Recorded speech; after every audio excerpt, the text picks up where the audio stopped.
மறுக்கிற பாவாட மூடி மறக்கிற மேலாட இரண்டும் எனக்கு நீயாகணும். நீந்தி குளிக்கிற நீரோட நெஞ்ச தழுவுற பூமால இரண்டும் எனக்கு நீயாகணும். இந்த அள்ளி குளத்தில மீன் கொதிக்குது, தண்ணி தழும்புது, தாளம் அடிக்குது.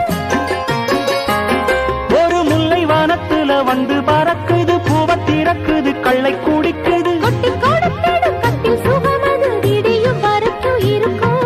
கட்டி பிடித்த கை விட்டு பிரிந்ததும் அடுத்த இரவின் வரவை நினைக்கும்.